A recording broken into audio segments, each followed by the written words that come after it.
unidade de ensino pra você criar. EAD, Unicentro, do meu jeito, no meu tempo, em qualquer lugar.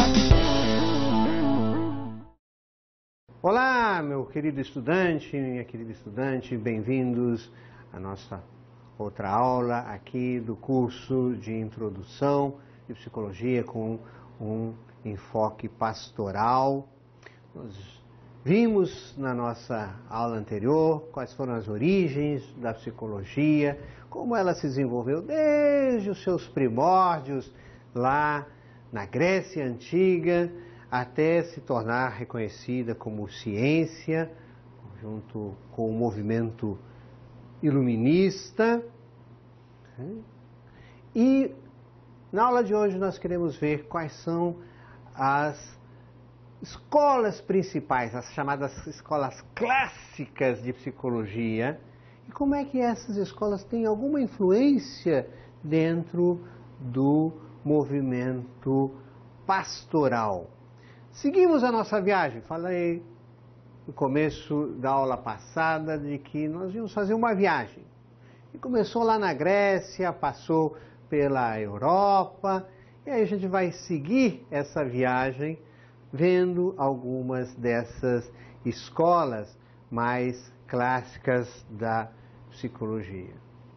E uma dessas primeiras escolas chama-se behaviorismo ou comportamentalismo. Essa escola surge nos Estados Unidos e ela vem no lastro do funcionalismo. Lembram da aula passada? Funcionalismo, William James querendo saber como é que funcionava a mente humana.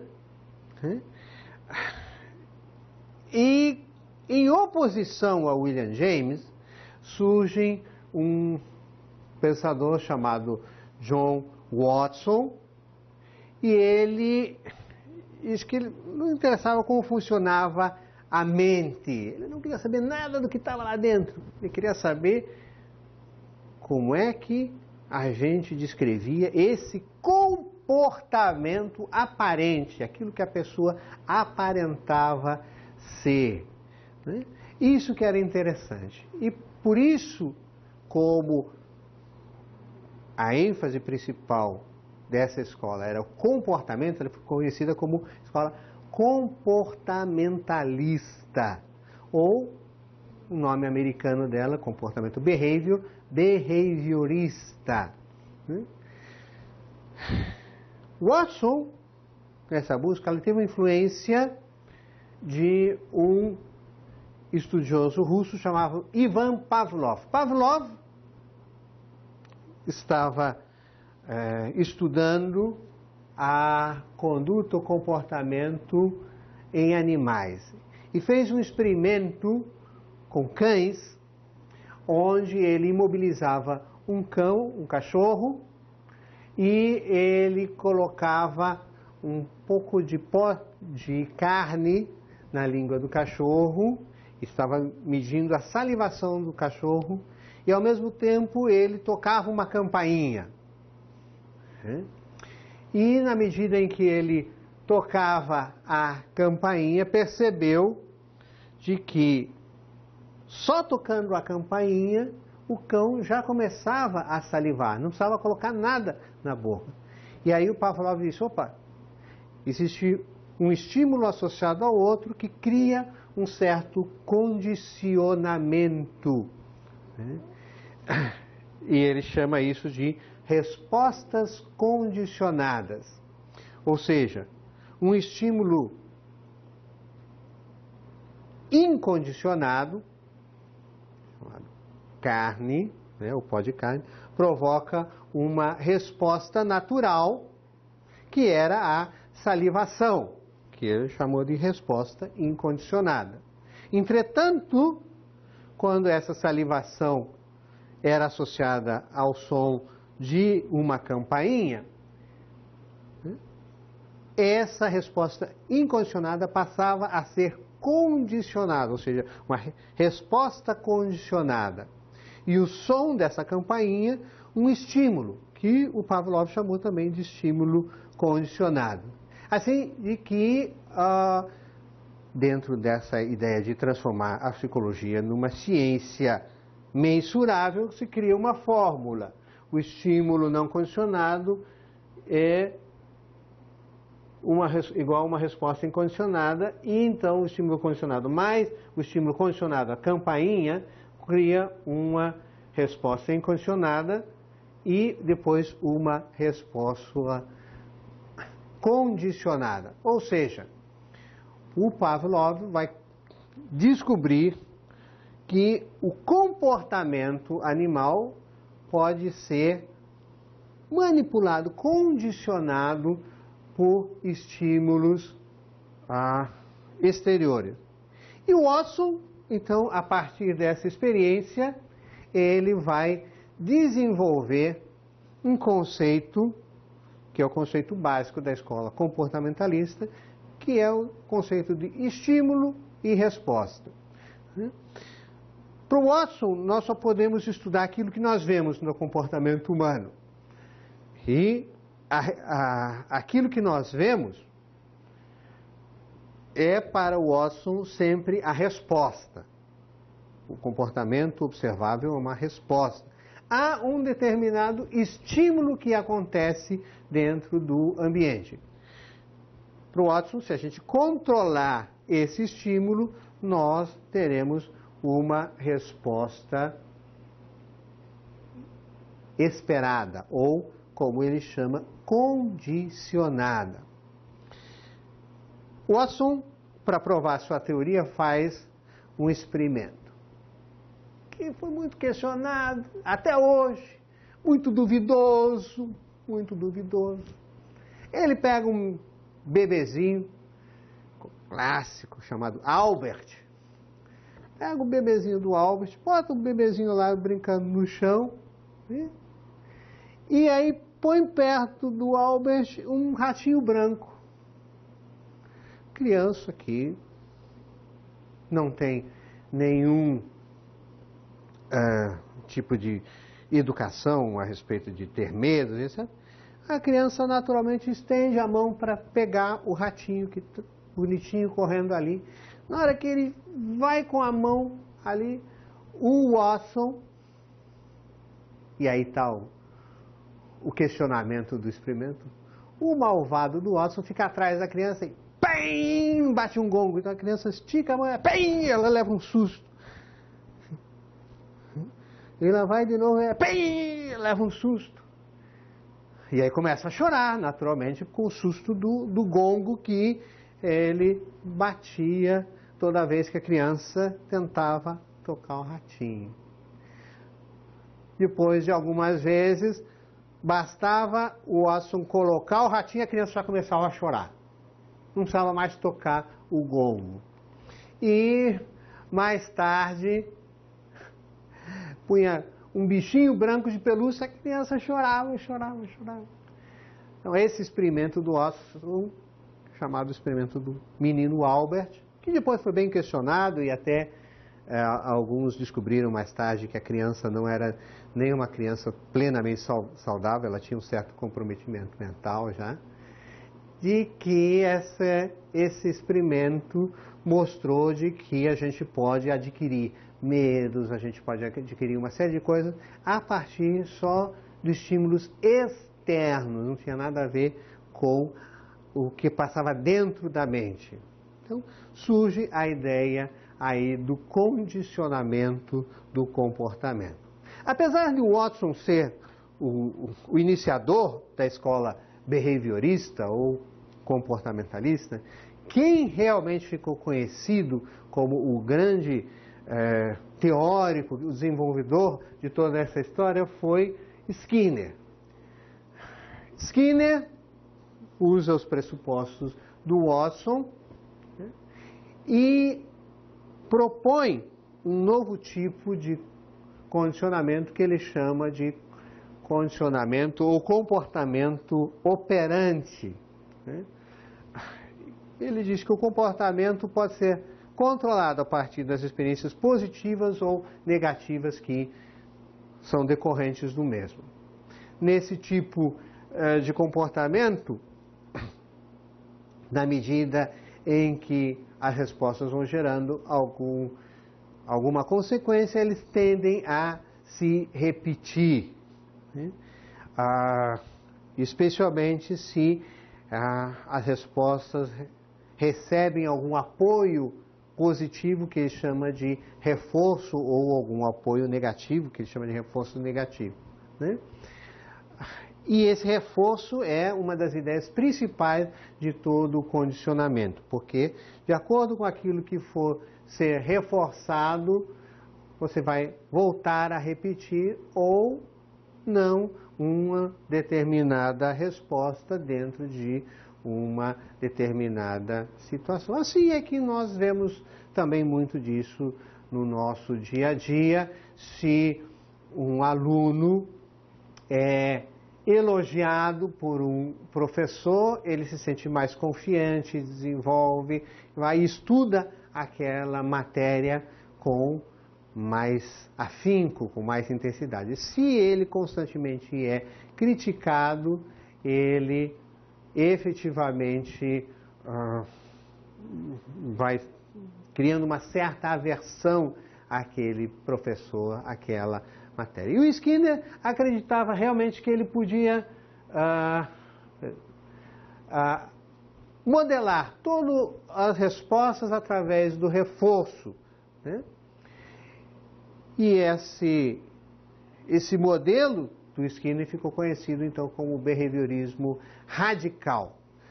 Tudo que nós somos, a forma como nós nos comportamos, para o Skinner é resultado de aprendizagens e condicionamentos, né? Associando sempre um estímulo a uma resposta. Nesse sentido, para eles, o ambiente é determinante na conduta. Dentro disso, se aplicou na clínica os pressupostos do behaviorismo, desenvolveram o que é conhecido hoje como terapia comportamental e, mais recentemente, que é conhecido como a terapia cognitivo-comportamental. Terapia comportamental, né, ela, por exemplo, vê que o sujeito tem um sintoma, medo de barata, né, e ela visa aliviar o alívio desse sintoma no prazo mais curto, nesse caso, às vezes, com um estímulo aversivo àquela situação, né? E para a terapia comportamental, o mais importante, o que está no centro de toda a terapia comportamental, é a aprendizagem. Algumas técnicas importantes que são usadas são a análise funcional do comportamento, a dessensibilização sistemática, o contrato de contingências e o treino de competências. A análise funcional do comportamento procura identificar 3 elementos básicos: o comportamento que é expresso, o estímulo que desencadeou e as consequências da expressão desse comportamento, que mantém esse comportamento. E articular uma relação entre esses 3 elementos. Já a dessensibilização sistemática é aquilo que eu falei, expõe a pessoa de uma forma concreta ou imaginária a uma situação que ela teme e progressivamente vai produzindo estados de relaxamento para que a pessoa substitua essa resposta de ansiedade, de medo, por uma resposta de relaxamento. O que é chamado contrato de contingências é um acordo que o paciente estabelece com o terapeuta naquilo que define o que vai ser tratado ou modificado, ou seja, quais são as consequências positivas ou negativas desse tipo de comportamento. E o treino de competências tem como objetivo final a aquisição de certas habilidades, ou o que é chamado de competências, daquilo que a pessoa deseje ou necessite. Já a outra linha, chamada terapia cognitivo-comportamental, né, entende que as cognições e percepções, pensamentos, etc., têm também uma influência dentro do comportamento. Não só aquilo que é observável, mas também alguma coisa do que está na mente do sujeito. Então, isso é aceito também no processo de construção da aprendizagem, né? Ou seja, interpretação de eventos, né? Como isso causa certos distúrbios dentro do comportamento. E também a cognitivo comportamental enfatiza um pouco a responsabilidade do indivíduo, né, dentro de todo o seu processo. A mudança, então, nesse tipo de terapia vai acontecer quando o sujeito responsável decide abrir mão de certas chamadas verdades que ele tomou para si e utilizar técnicas racionais, principalmente, para eliminar essas crenças. A principal diferença entre a terapia comportamental e a cognitivo-comportamental está no conceito de cognição. Da primeira comportamental isso não tem a menor importância, da cognitivo-comportamental tem muita importância, e no determinismo do meio, do contexto do comportamento. A comportamental acredita que o meio é tudo. A cognitivo-comportamental diz que os elementos cognitivos diluem um pouco esse determinismo. Então, essa é uma das primeiras escolas clássicas da psicologia. A outra escola clássica da psicologia, que talvez é a escola que é mais conhecida, que ficou mais difundida, é a psicanálise. Sigmund Freud, todo mundo já ouviu falar do Freud, existe a velha frase, Freud explica. E diferente do behaviorismo, a psicanálise surge na Europa, não nos Estados Unidos, e o seu fundador, Freud, ele desenvolve toda uma teoria e uma técnica para o desenvolvimento disso. A técnica era a associação livre de ideias, né? E a teoria tinha a ver com os processos mentais, especialmente dentro daquilo que ele chama de inconsciente. A história de Freud era um médico neurologista que vai para a França estudar com Charcot, especialmente para estudar uma técnica chamada hipnose para o tratamento de certas paralisias, eram chamadas paralisias de fundo emocional. Ele volta para Viena, na Áustria, onde ele nasceu, e vai trabalhar com um outro médico chamado Breuer. E descobre que certas paralisias, certas doenças aí de fundo emocional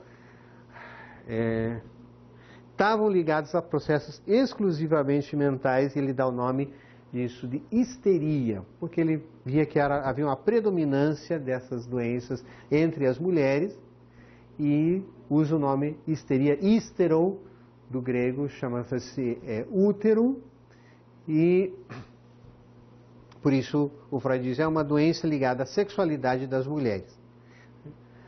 No começo, o Freud vai tratar essas paralisias com a hipnose e busca lá no passado onde que surgiu esse evento traumático.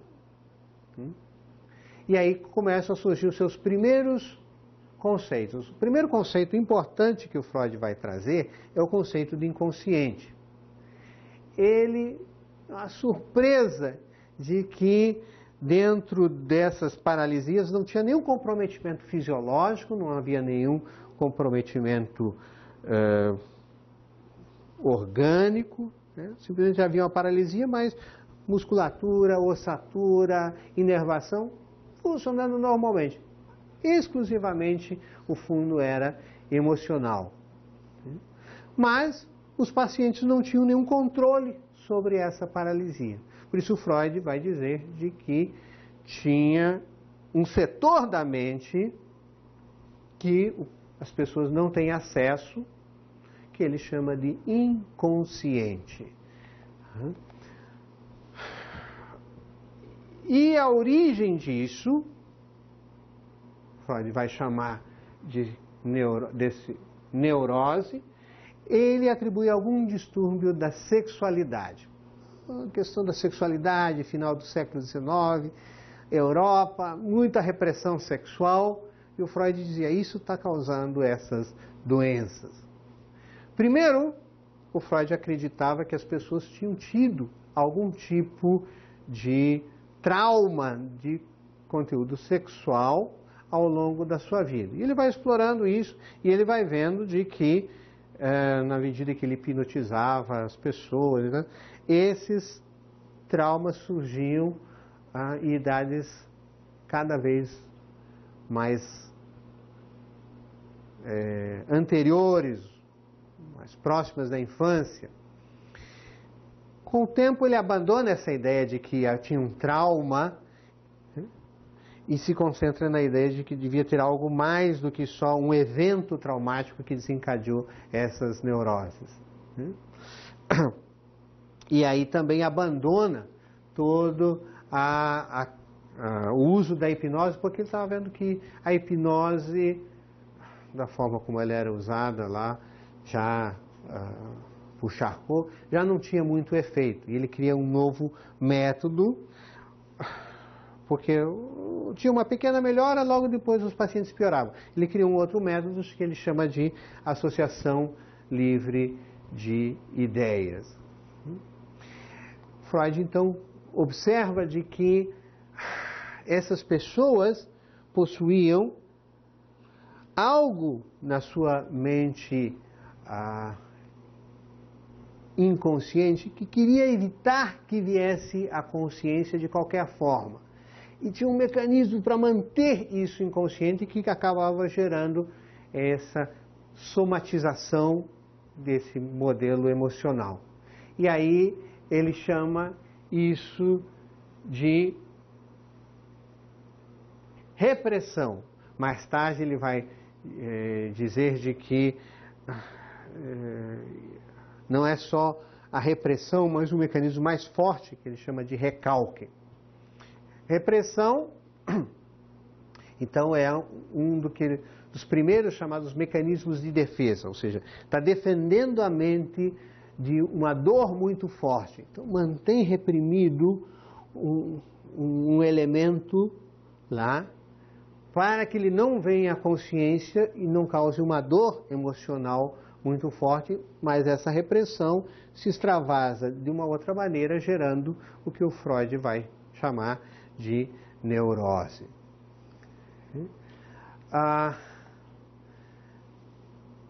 E aí o Freud vai aprofundando a sua teoria e diz que tem um mecanismo que trabalha com as estruturas que é responsável por manter no inconsciente essas experiências traumáticas.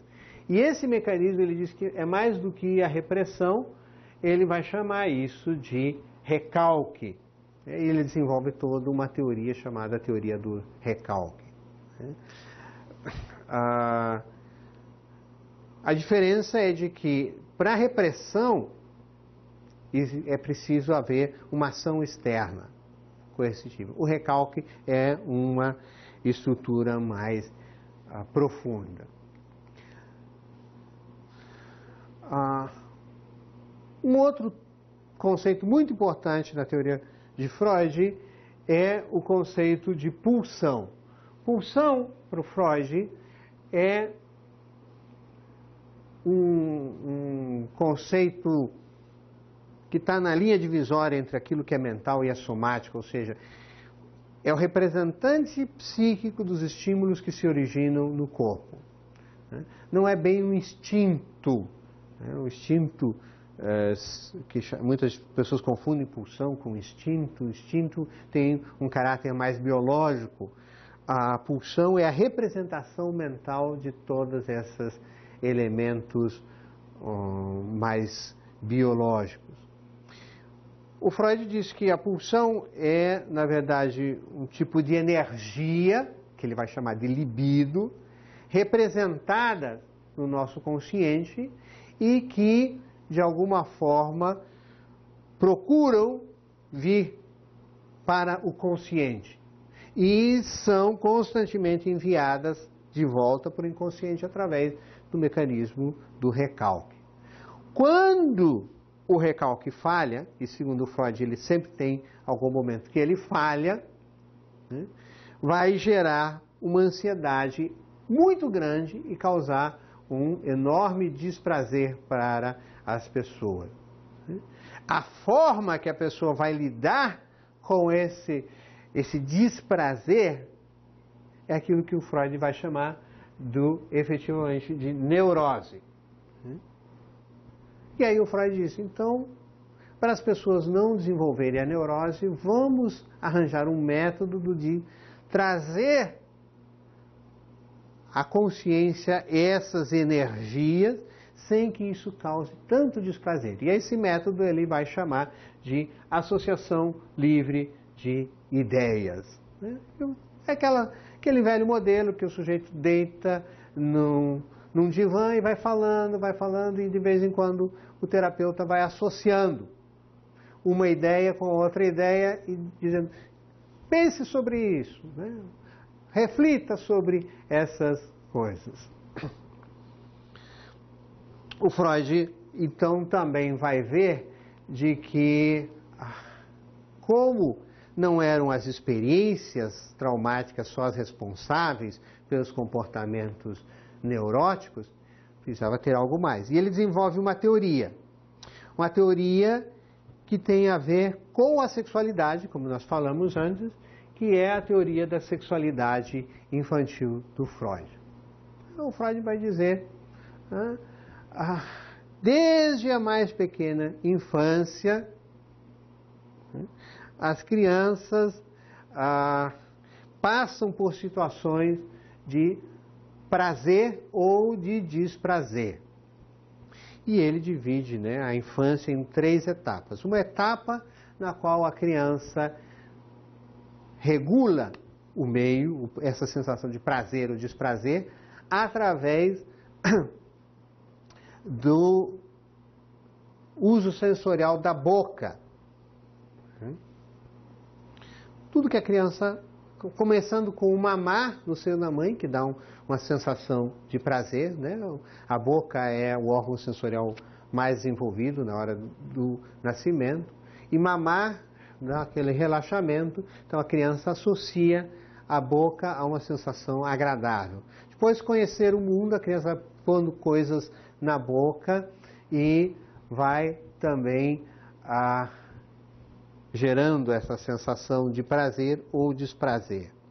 O Freud diz que, num segundo momento, a criança vai ter um prazer na retenção, que ele chama de fase anal, e depois um prazer na manipulação dos órgãos genitais, que ele chama de fase fálica. Assim que o Freud fala das 3 fases, oral, anal e fálica. Depois tem umas frases que ele chama de pré-genitais e propriamente a fase genital propriamente dita, quando a criança entra na adolescência e desenvolve toda a sua sexualidade.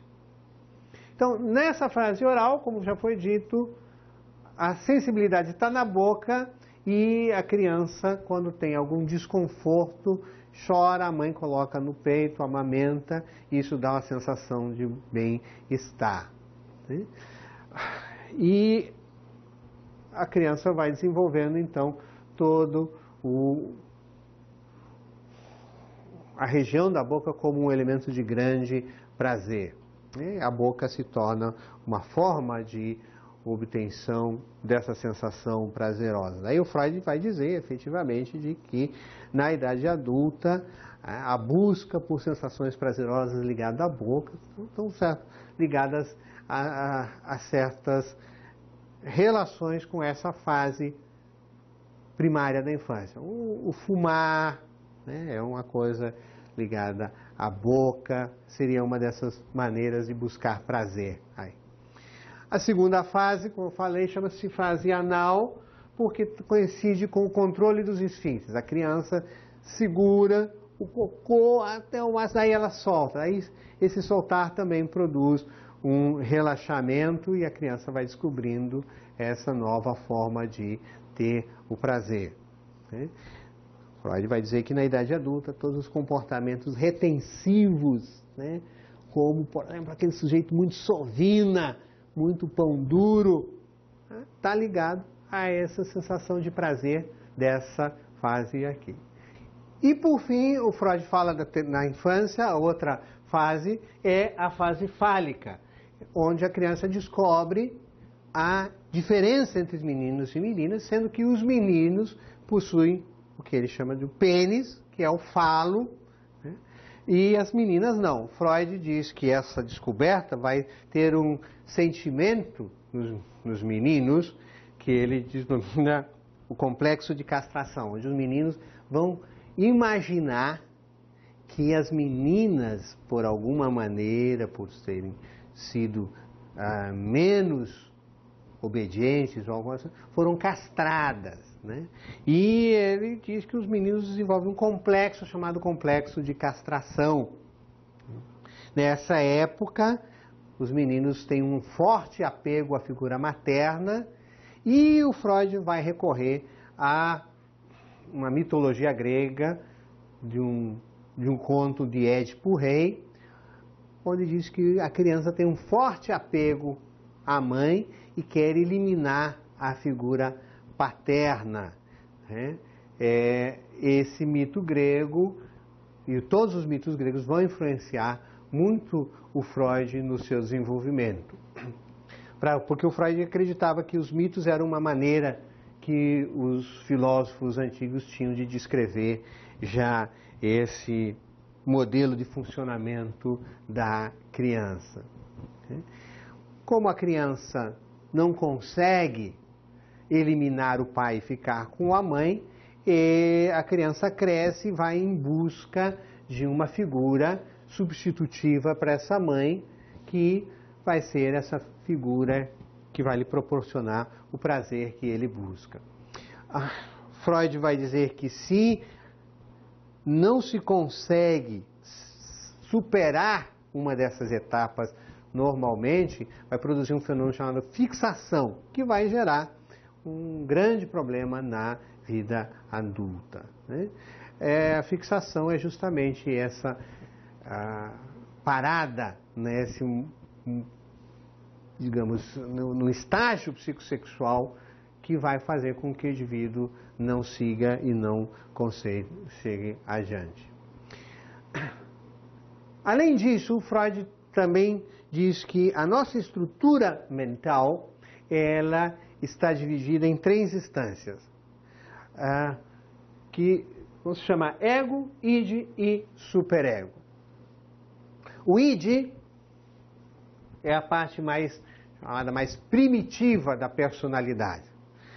Ali estão todas as pulsões, né, e os impulsos mais primitivos. Comer, dormir, eliminar resíduos, agressividade, sexualidade. E o id, segundo Freud, é regido por um princípio, o princípio do prazer. As pessoas estão querendo continuamente realizar esses desejos, né? Sempre o desejo do prazer. Vamos dormir porque dormir nos dá prazer. Vamos comer porque nos dá uma sensação prazerosa. Vamos fazer sexo porque nos dá uma sensação prazerosa. E o id está querendo continuamente se manifestar. Mas aí o id se depara com uma realidade. E essa realidade que diz, você não pode se expressar sempre do jeito que você quer. Esse controle é feito pelo ego. O ego, então, controla esses impulsos e, de alguma forma, é o executivo da personalidade, né? Ele decide quais esses instintos podem ser satisfeitos e quando podem ser satisfeitos. Já O superego vai determinar quais ações são certas, quais são erradas.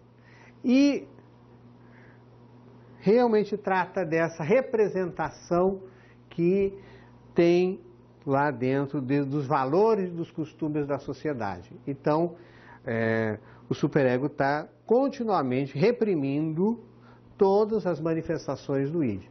O ego faz esse meio de campo entre as manifestações, né, do id, que podem quebrar com valores sociais e aí produzir também ansiedade, né, e com esses valores rígidos que a sociedade impõe. Às vezes as pessoas são mais rígidas e têm um superego mais forte, né, que pune. Por outro lado, se não tiverem punições adequadas, o indivíduo vai ser um indivíduo com muitas liberdades, o que pode causar problemas para o próprio indivíduo. Então, nem o excesso do id, nem o excesso do superego vão desenvolver padrões muito saudáveis, né? Toda essa dinâmica, o Freud diz que vai se dar através de uma energia chamada libido, né, que procura válvulas do seu escape, né? E transforma essas expressões, não elimina as expressões da libido, mas transforma em formas propriamente aceitas. Por exemplo, né, o sujeito que tem uma agressividade, quer bater em todo mundo, ele vai se transformar num lutador de MMA.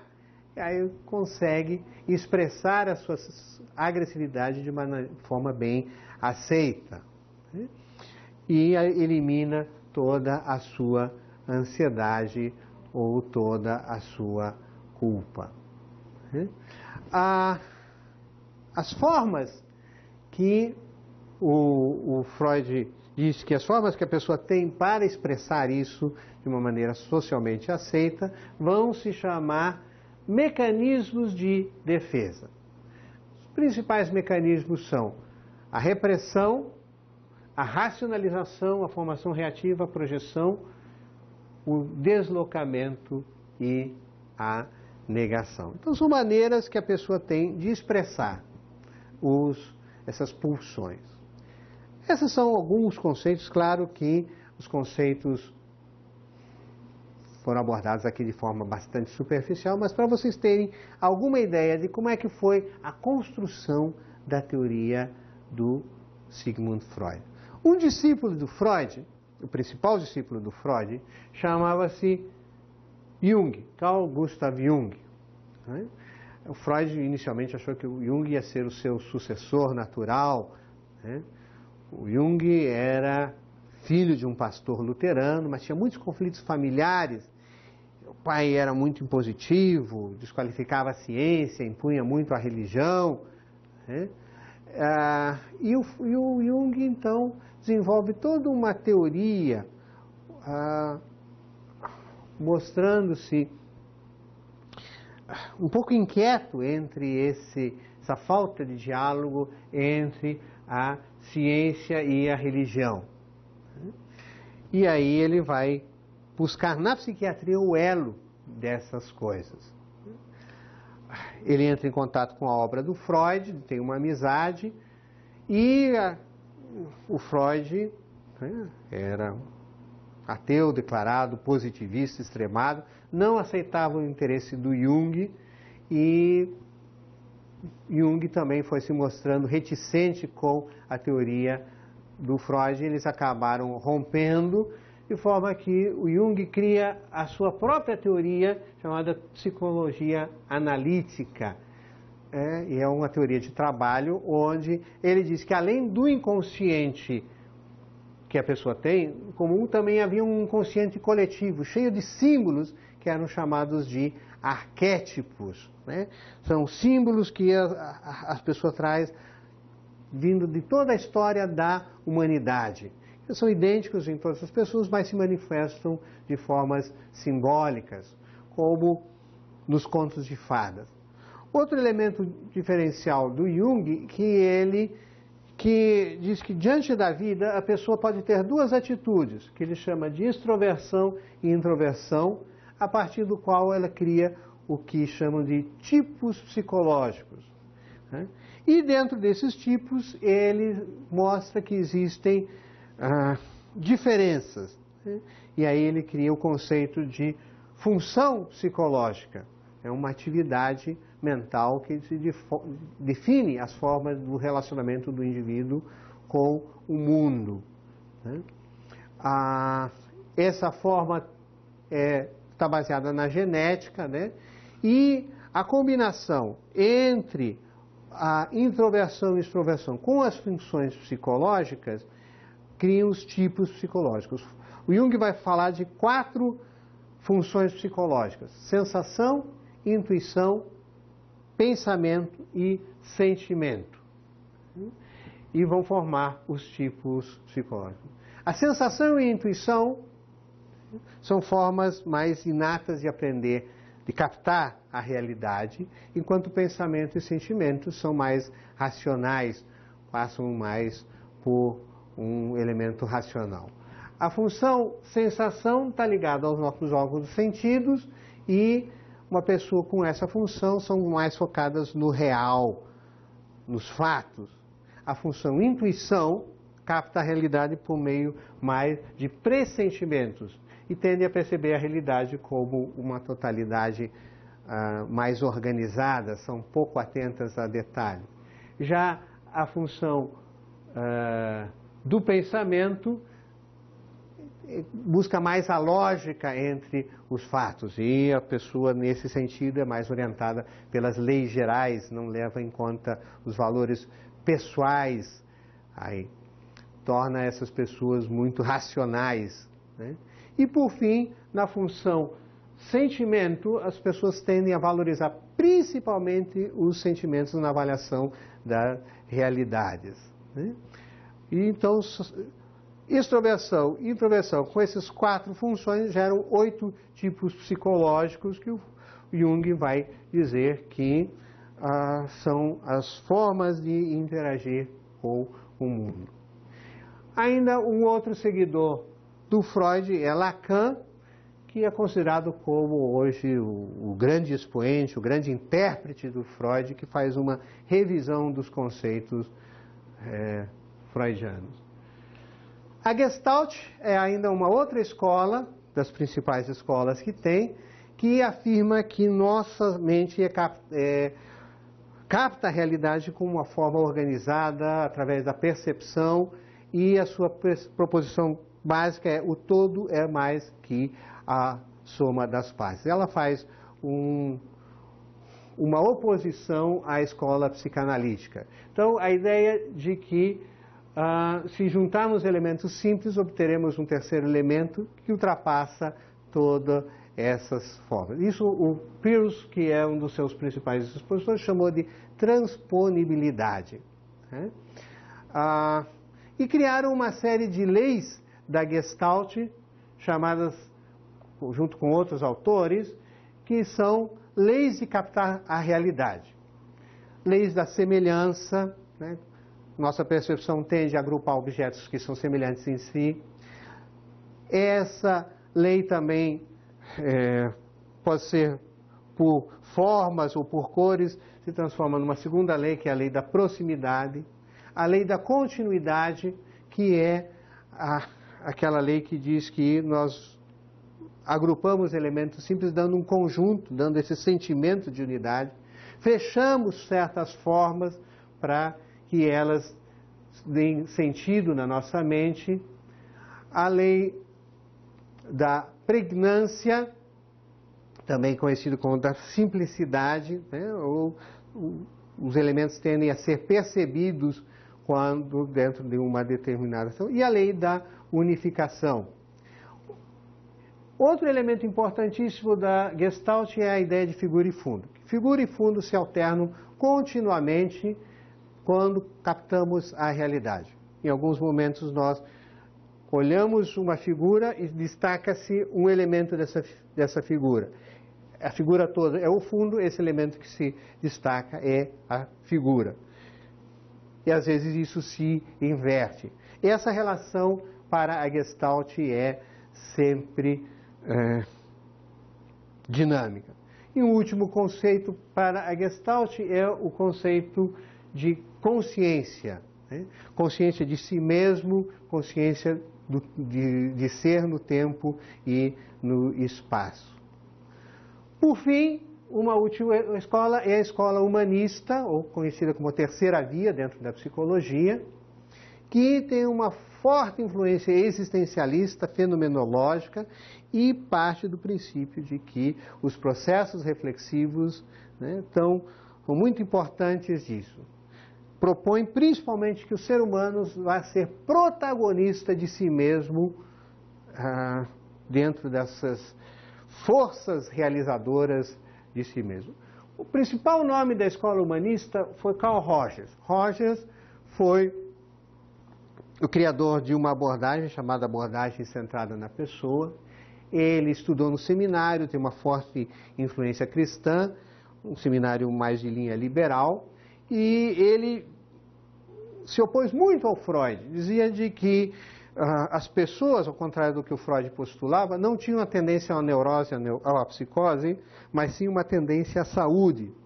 E valoriza muito a pessoa humana, não considerando a pessoa como resultado assim de energias, libidos e etc., mas antes e acima de tudo com elementos ligados aos sentimentos, né? E com o foco no presente muito mais do que o foco no passado.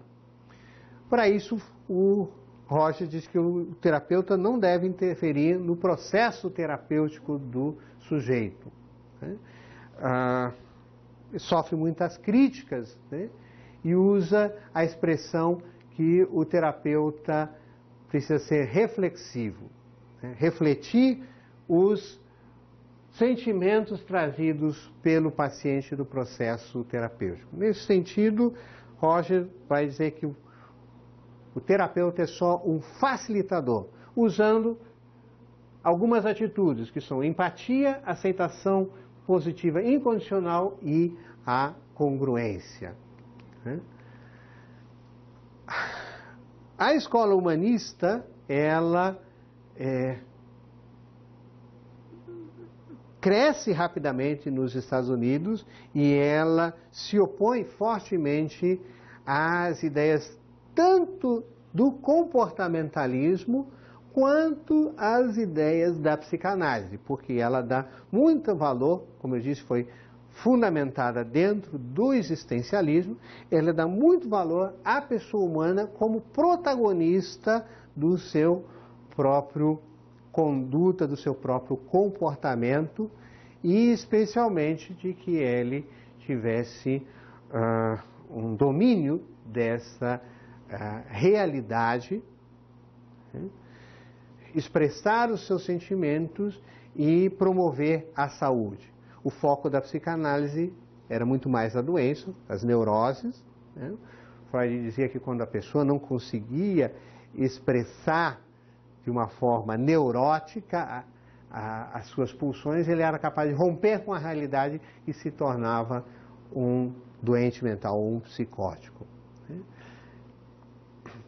Essas escolas clássicas, behaviorismo, psicanálise, a Gestalt, o humanismo, estão na base de todas as escolas mais modernas da psicologia.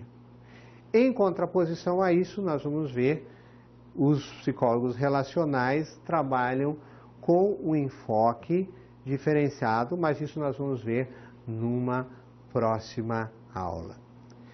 Esse panorama geral, para você, aluno, ter uma visão de que a psicologia, ela é uma ciência ainda em grande expansão, cheia de teorias, cada uma dando uma visão distinta e diferenciada sobre o comportamento humano.